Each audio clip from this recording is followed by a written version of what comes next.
సామాన్యమైనటువంటి తిథి కాదు. మాఘమాసంలో శుక్లపక్షంలో వచ్చేటటువంటి సప్తమిని రథసప్తమి అని పిలుస్తారు. ఎందుకు అలా పిలుస్తారు అంటే దీనికి రెండు కారణాలు చెప్పారు పెద్దలు. దీన్ని నేను చాలా సూక్ష్మంగా మాత్రమే మీకు మనవి చేస్తాను. రేపు ఉదయం నుంచి సూర్యభగవానుడి యొక్క రథం ఉత్తర దిక్కుకు తిరుగుతుంది. దానివల్ల ఏమవుతుందంటే మిగిలినటువంటి గ్రహముల మీద ఉండేటటువంటి సూర్యుని యొక్క వెలుగు, సూర్యుని యొక్క ప్రకాశము కొన్ని గ్రహముల మీద తగ్గుతుంది. ఇంత పరమపుణ్యప్రదమైన ఉత్తరాయణ పుణ్యకాలంలో ఎటువంటి పాపములు చెయ్యకుండా ఉండగలిగేటటువంటి శక్తి మేధస్సుకి దేనివల్ల కలుగుతుంది అంటే, ఈ కాలమునందు చంద్రప్రకాశం చేత జిల్లేడాకు మీద ఉండేటటువంటి నూగులాంటిది రేగుపండు తలకి తగిలి బ్రహ్మస్థానమునందున్న వేడితో అది సంయోగాన్ని చెందితే రాబోయేటటువంటి కాలంలో వడదెబ్బ తగలకుండా కావలసినటువంటి శక్తిని తల పుంజుకుంటుంది, ఔషధీ శక్తిని. రెండు, ఇంత పరమ పవిత్రమైన ఉత్తరాయణ పుణ్యకాలంలో ఎటువంటి పాపకర్మలు చెయ్యకుండా మనిషి రక్షింపబడతాడు.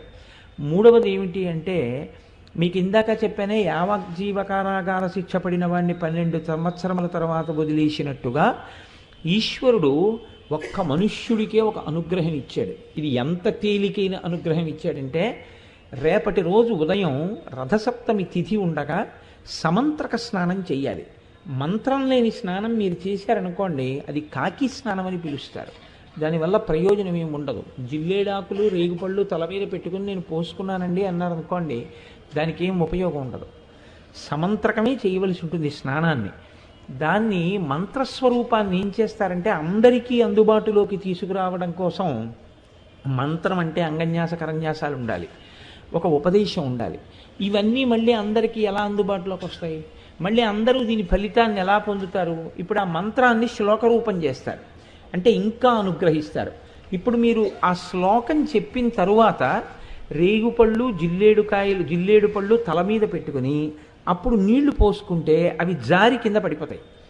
అలా పడిపోయి అనుకోండి, 7 జన్మల క్రితం చేసినటువంటి పాపాలని ఆ స్నానంతో తీసేస్తారు. అది ఎప్పుడు ఉంటుంది అంటే ఒక్క రథసప్తమి నాడు మాత్రమే ఇస్తారు ఆ అనుగ్రహాన్ని. అది ఎలా ఎందుకు ఇస్తారు అంటే ఈశ్వరుడి యొక్క అనుగ్రహం అంతే.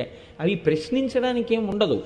ఎందుకుండదు అంటే, నేను ఇందాక మీకు అందుకే ఉదాహరణ చెప్పాను. యావజ్జీవిత కారాగార శిక్షని తగ్గిస్తే మీరెవరు అడగడానికి? మీరు నేను అడగడానికి ఏం ఉండదు. వీడు జైల్లో బాగానే ఉన్నాడు అని ఒక ఆయన సర్టిఫికేట్ ఇచ్చాడు, ప్రభుత్వం విడుదల చేసింది, అంతే. ఆయన జనజీవన స్రవంతిలోకి వచ్చేసాడు. అలాగే ఈశ్వరుడి కృప కొన్ని నైమిత్తిక తిథుల యందు ప్రసరణం జరుగుతుంది. ఇప్పుడు భీష్మాష్టమి వస్తుంది. ఆ రోజున మీరు తర్పణ భీష్ముడికి విడిచిపెట్టారనుకోండి, విడిచిపెడితే ఏమవుతుందంటే కొడుకులు లేని వారికి కొడుకు పుడతాడు. అంత గొప్ప తిథి అది. పుత్ర సంతానం కలగకుండా అడ్డుకున్నటువంటి పాపాన్ని తొలగించగలదు. అంత గొప్ప శక్తులు కలిగి ఉంటాయి. దానికోసం పెద్దలు ఏం చేస్తారంటే, భవిష్యోత్తర పురాణంలో ఈ విషయాల్ని ప్రస్తావన చేస్తూ దానికి సంబంధించినటువంటి శ్లోకాన్ని ఇచ్చారు. సరే, మనకి తెలుసున్న విషయం ఎలాగో ఉపన్యాసాలు చెప్తున్నాం కదా, మనం నలుగురికి చెప్తే ఎవరు దాని యందు ఆస్తిక్య బుద్ధి ఉందో దాన్ని వారు వినియోగించుకుంటారు అని నేను ఆ శ్లోకాన్ని ఇవాళ రాసుకుని రావడం జరిగింది. ఒక్కసారి మీరు వినండి, రేపు ఆ శ్లోకం చెప్పుకోండి.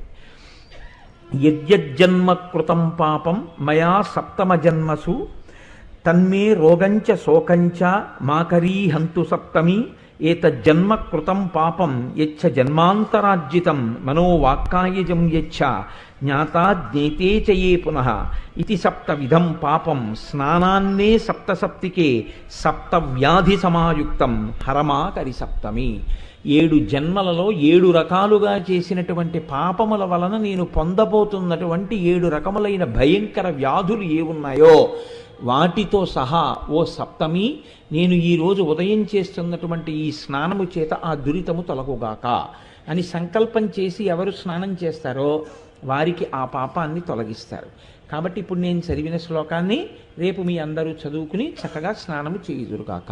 చక్కగా సమంత్రకంగా స్నానం చేయండి. దానివల్ల ఈశ్వరుడు యొక్క అనుగ్రహాన్ని పొందండి. ఈశ్వరుడు అనుగ్రహిస్తే మాత్రం ఎంతమంది ఈ శ్లోకం చదివి స్నానం చేస్తారని మీరు అనుకుంటున్నారు? చేసుకోలేరు. ఆ అదృష్టం ఇవాళ లలితాపరాభట్టారిక మనకి కల్పించింది. ఈ ఉపన్యాసాలు అవుతున్నాయి కాబట్టి నేను ఇవాళ ప్రస్తావన చేశాను. కాబట్టి ఈ అవకాశాన్ని ఎవరికి దాని యందు నమ్మకం ఉందో వారు వినియోగించుకుందురుగాక. నమ్మకం లేని వాళ్ళు ఈ సభలో ఉన్నారని నేను అనుకోను అసలు. సూర్యనారాయణమూర్తి యొక్క దర్శనం చేత సూర్య ఆరాధనగా, మూర్తి లేకుండా ఆరాధనని శాస్త్రం అంగీకరించింది. ఎవ్వడు సృజించు ప్రాణుల ఎవ్వడు రక్షించు త్రుంచు ఎవ్వడనంతుండెవ్వడు విభుడెవ్వడు వాడి విధమున మనుచు బినుచు హేలారతుడై అంటారు పోతన గారి భాగవతంలో. ఈ సమస్త సృష్టిని ఎవరు చేస్తున్నాడో, ఈ చేసినటువంటి సృష్టిని అంతటినీ కూడా ఎవరు నిలబెడుతున్నాడో, ఈ సృష్టిని అంతటినీ మళ్ళీ హేళగా ఎవరు లయం చేస్తున్నారో ఆయనే పరబ్రహ్మం. ఆయనే ఒకనాడు సృష్టికర్త బ్రహ్మగా కనపడతాడు. ఆయనే ఒకనాడు స్థితికర్త శ్రీ మహావిష్ణువుగా కనపడతాడు. ఆయనే ప్రళయకర్త అయినటువంటి మహేశ్వరుడిగా కనపడతాడు. కానీ సూర్యనారాయణమూర్తి దగ్గరికి వచ్చేటప్పటికి ఒక విశేషం ఉంది. పరబ్రహ్మస్వరూపం అనుభవంలోకి వస్తుంది తప్ప పరబ్రహ్మముగా ముగ్గురు మూర్తుల యొక్క కలయిక స్వరూపంగా కరచరణాదులు లేకుండా ఈ మాంస చక్షువుతో దర్శనం చేయడానికి వీలైనటువంటి వెలుగుల ముద్దయినటువంటి పరబ్రహ్మస్వరూపం ఏది అంటే ఒక్క సూర్యనారాయణమూర్తి. మిగిలిన వాళ్ళెవరినైనా సరే కరచరణాదులతో కూడినటువంటి మూర్తిని మనం ఒక విగ్రహంగా ఉపాసన చేస్తాం. ఒక్కొక్కసారి ఆయన అనుగ్రహిస్తే ఏ రూపంలో మనం ఆరాధన చేశామో ఆ రూపంలో దర్శనాన్ని ఇస్తూ ఉంటాడు. వేదాహమేతం పురుషం మహాంతం ఆదిత్యవర్ణం తమసస్తు పారే సర్వాణి రూపాణి విచిత్య ధీర నామాని కృత్వాభివదన్ యదాస్తే అంటారు. ఎవరెవరు ఏ రూపంలో చూడాలని కోరుకున్నారో వాళ్ళకి ఆ రూపంలో అనుగ్రహిస్తాడు. పరిత్రాణాయ సాధూనాం వినాశాయ చ దుష్కృతాం ధర్మ సంస్థాపనార్థాయ సంభవామి యుగే యుగే. పరమ భాగవతోత్తములైనటువంటి వారు అంతటా నిండిపోయినటువంటి ఆ పరబ్రహ్మాన్ని ఒక రూపంతో చూడాలి అని కోరుకున్నప్పుడు ఘనీభవించినటువంటి నీతి ముద్దల ఒక రూపాన్ని తీసుకుని ఆ రూపంతో దర్శనాన్ని ఇస్తాడు. నిజానికి అలా రూపంతో ఆయన పరిమితం అయిపోయాడు అన్నది సిద్ధాంతం కాదు. అలా కరచరణాదులతో ఒక రూపంలో దర్శనమివ్వగలడు తప్ప పరబ్రహ్మస్వరూపంగా ఆయన ఉనికి అనుభవమునకు అందుతుంది. అద్వైతానుభూతిగా అనుభవంలో అందుతుంది ఆ పరబ్రహ్మం.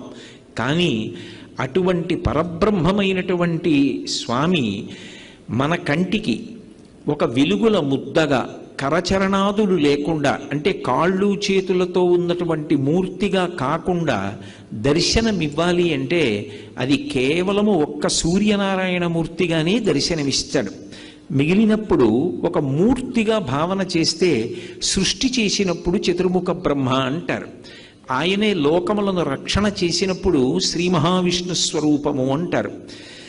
జ్ఞానాన్ని ఇచ్చి అజ్ఞానాన్ని లయం చేసేస్తే పరమ కారుణ్యము కలిగినటువంటి పరమశివస్వరూపంగా మహేశ్వరుడిగా కీర్తిస్తారు. కానీ ఈ ముగ్గురు మూర్తులు కూడా ఒక్క సూర్యనారాయణమూర్తి యొక్క తేజస్సు మారణంలో మనకి అనుభవంలో దర్శనమిస్తాడు.